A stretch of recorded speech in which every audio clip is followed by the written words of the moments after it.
Hey everyone, today we're discussing the unwritten rules of Dead by Daylight, the rules that exist collectively across the player base, but are not present in writing or by direct statement in game. Player-made rules that people will respect. I asked you all for your help on this, and the responses were very interesting. Let's get into it. If it glows, it goes is maybe one of the oldest and most universal unwritten rules of DBD, which started way back with the introduction of the hexes. The idea being that if a totem is glowing, then it needs to go and be broken. This started off as a straightforward idea with hexes all originally being negative, however with time there's more of a nuance to breaking hexes, and more danger with certain perks like Haunted Ground existing. Despite this, the sentiment largely remains the same of if it glows, it goes. 95% of the time it's going to benefit you, so get rid of it. This can also even apply to the killer side too nowadays, with boons existing. If it glows, it goes. If someone nods, you nod back, was something mentioned a few times, and one I couldn't agree with more. Nodding can be a fun interaction in-game, and the animation itself usually looks pretty funny. This is also a good way to lighten your own mood if the intention of the original nod was to be toxic. It's a fun way for both sides to interact in general, and a nice encounter in the trials which can be reciprocated by both sides, and I think is largely not seen as a toxic action. Respect someone doing a glyph and let them finish is a more recent one that's caught on, ever since glyphs began appearing in the tomes. It's quite widespread that if you see someone interacting with a glyph as killer, you give them a few seconds to finish it before continuing the interaction. A small sign of respect and an understanding of the grind behind these challenges. If you find a glyph, you let the other person have it. This one I definitely follow too. If someone fails a skill check, stare at them, or some combination of this. If someone does something embarrassing in-game, then you stare at them for a moment to show your disbelief. This is another funny one I think, and definitely one I see people follow. Whether it's a killer missing a swing or a survivor missing a skill check, most people I encounter will take a moment to stare them down and show their disbelief. Let a survivor go if they played well is one that was mentioned too. If a survivor manages to outplay you as killer, making you chase them for a while, then they deserve to get the hatch if they're the last remaining one. This one was funny though, and came with a sort of caveat of if they played well, but not too well. There's a sweet spot of them doing well, but not outplaying you so much you feel embarrassed or something, which I think is quite accurate.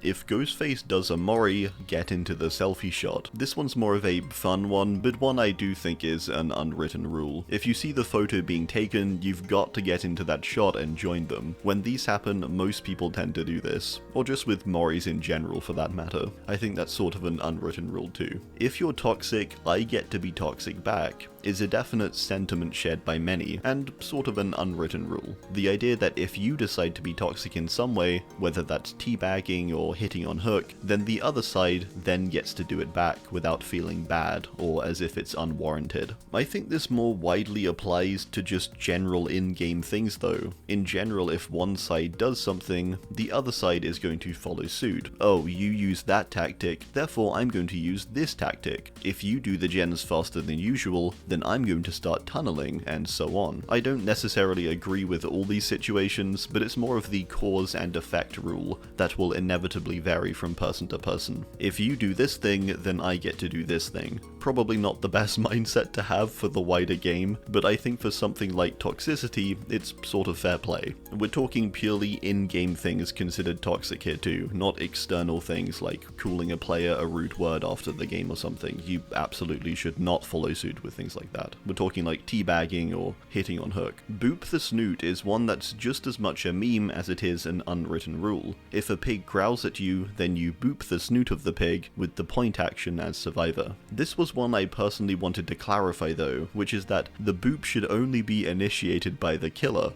Otherwise, there's times when a survivor will just come up expecting the game to come to a halt just to boop you, and all just because you're playing pig. I find that annoying personally. So for me, even as a survivor, I'll only try to boop if the killer initiates the interaction. It's the pig's snoot after all, and only she should decide who gets to boop it. Give hatch if you find it whilst carrying is one I definitely follow too, and I think the reason is I just sort of feel bad if I'm carrying the survivor past the hatch and they and I can hear it but I continue on. It's a case of, oh, it's here, fine, and you drop them. This is one I follow, and I see the majority of killer players follow too. I think it really is just human nature as well almost, that feeling of guilt if you don't drop them after hearing it. I'm not sure. Another hatch-based one was that if you're last alive being carried and the killer swings, you stop wiggling. This is a common signal between players when you're the last alive. If you're on the killer's shoulders and they swing whilst you're wiggling, it's a sign to stop so they can carry you to the hatch. Some players do use this deceptively, but for the most part it's a common, universal and trusted sign and rule that most share and understand. If the last survivor drops their item, then let them go, is one that was mentioned quite a bit and had a bit of a discussion around it too. An etiquette of a sort of a deal being made between both sides. If the survivor offers up their item, they're admitting defeat and giving you something in return for sparing them. I do think most people follow this, but often fairly contextually and depending on the situation, which is mostly what was being discussed. I know I for one don't really follow this if they do it in the middle of a match, say, and have simply run a chase poorly, but I probably will if it's the last one left. It's one of those rules I think most follow, but each with their own slightly adjusted rules on its execution. If someone is sandbagged, go for the Sandbagger is sort of a rule that encompasses all forms of toxicity noticed by the other side. If you see one of the survivors getting targeted by the others, then don't go for the one being targeted, go for the ones doing the targeting. The same can be done the other way around as survivor, not endorsing toxicity toward the killer player. This one is harder to act on but can still be doable. It's sort of a good manners rule, which I suppose is what many of these rules come down to.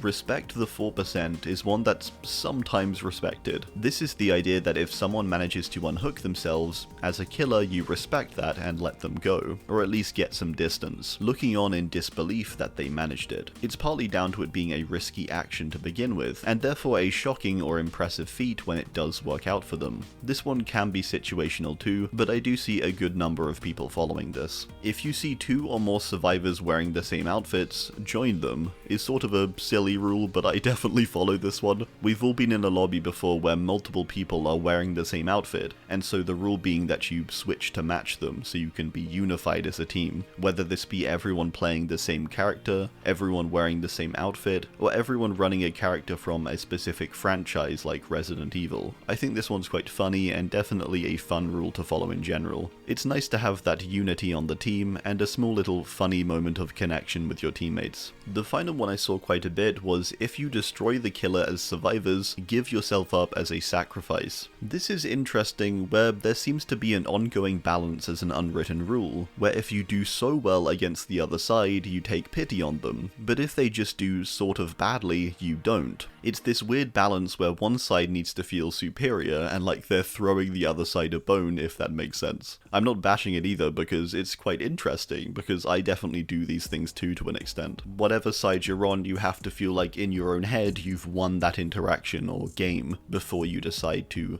give yourself up, for example. So those were all the unwritten rules that largely got quite a bit of support or were fairly common. Next I want to look at some that were mentioned that are a bit more uncommon or debated. If there's a map offering, you can tunnel. Now of course reasonably you can tunnel whenever you like, there's not a rule there, but this is more of a moral rule I suppose if you typically don't tunnel. An exception where you're then allowing yourself to tunnel or play slightly more harshly as a result of the survivors choosing where the trial is going to take place and gaining an advantage. I think for lots of people this will adapt, like if you run dead hard you get tunneled, if you have an insta-heal you get tunneled. It's gonna vary from person to person. I don't necessarily agree with this one because I really think it depends on the intent behind the player who uses it. Are they using it because they like the map, or are they doing it specifically to have a game where they steamroll the other side? The issue of course being you can never really know. If you take an endurance hit, you can now be tunneled without problem, is one I definitely follow myself. And again, you can tunnel whenever you want, but for someone who doesn't typically tunnel, if someone takes a protection hit with their post-hook endurance, they are opening themselves up to be tunneled. Or in a simpler sense, if you put yourself in the way of danger and utilize a mechanic for a purpose that isn't its primary intention, then you can expect the other side to take advantage of that, and you shouldn't feel too angry considering you made that cool. I think this one is entirely fair. If the survivor runs into a dead end with a breakable wall, break the wall. This was one I was really surprised by, and I think is quite respectable, although also maybe slightly silly considering it's just how maps are designed nowadays. The idea behind it presumably being a goodwill thing of letting someone go who got messed up by a map spawn. Does anyone else do this? Again, I think it's respectable, but definitely not one that is universally followed. Right GG no matter what is another one I do agree with, but it sort of has that asterisk of needing more context, as there's times when it's probably not the most appropriate to say GG if the other side was AFK say or something like that. I do for the most part do this, but I do think it's dependent on the situation. For a regular game though, win or lose, I do agree saying GG is a nice unwritten rule to follow. Even if you think the other side used some slightly unfair stuff, I think just say GG, move on, and it makes the game overall more positive. Never tunnel a TTV was one I saw appear and I thought I would include. Whilst never again is sort of a contextual thing, maybe the TTV is trying to get your attention and wants to be tunneled and so on. In a normal game though, I agree. You should treat TTVs like you would any other player, is how I would personally phrase it. Often TTVs can get targeted due to the fact they're streaming, and I think it's just good manners basically to treat them as you would any other player in the trial. Tunnel the people with the weird names instead. If you make yourself unhookable, it's fair game to slug, is one I think is completely fair, and one most people will understand. It's really more of a case where if you put a player on the other side in a place where they're unable to do anything, then you should expect them to ignore you for it. This is especially true in cases with boil over, where someone will go to a high up area and purposefully go down in a spot where you can't hook. If that happens, it's fair game to leave them on the ground. Play boring and you'll get left bored on the ground. Don't run perks you don't find fun to face is an interesting one I saw appear, and I think quite a valid one too, and can apply more broadly to killers, add-ons, and so on. If you don't like to face a thing, then you shouldn't run it. This one is interesting too because it's not something that's going to be confirmed by any other party necessarily, as most people will judge what a fun perk is differently. However, I do think this is a decent rule to have. If you're going to complain about a perk's usage, but then you go on to use it, it's sort of a one-sided thing. What do you think about that one? I think I generally try to follow this. Always go back to save in the endgame is a rule I generally follow too. This one simply being that if someone still remains in the trial in the endgame, then you should go back and give your best shot at saving them. My personal only stipulation to this is if the person has saved me previously in the endgame and has quite clearly done this to trade spots, then you don't go back because you undo their efforts. In general though, this one's just down to the player I think. I personally play for the experience of the match, and I don't care if I escape really, so I would rather go back for the save most of the time, and have more interaction with the other side, whilst also hopefully saving a teammate. If a survivor starts playing a song, Let Them Finish is a new one that's arisen with the perk Bardic Influence. With this perk you pull out an instrument and play a few notes of a short song. This one's another one of those memey ones, but I do like the idea of following it. I can see this one becoming more widespread over time, although at the moment I don't really see people following it, which is fine. It's a bit silly. The song's quite long too. No rules, every person for themselves is our final one, and one which really is the truth behind this video. You don't have to follow anyone's made up rules in game, nor the ones present in this video if you see fit. It's all again unwritten at the end of the day. They aren't real rules. Play as you see fit, whether you follow these rules or not. It is your prerogative to do so. I do hope you enjoyed, and be sure to drop your own unwritten rules down in the comments. Thanks for watching, and goodbye.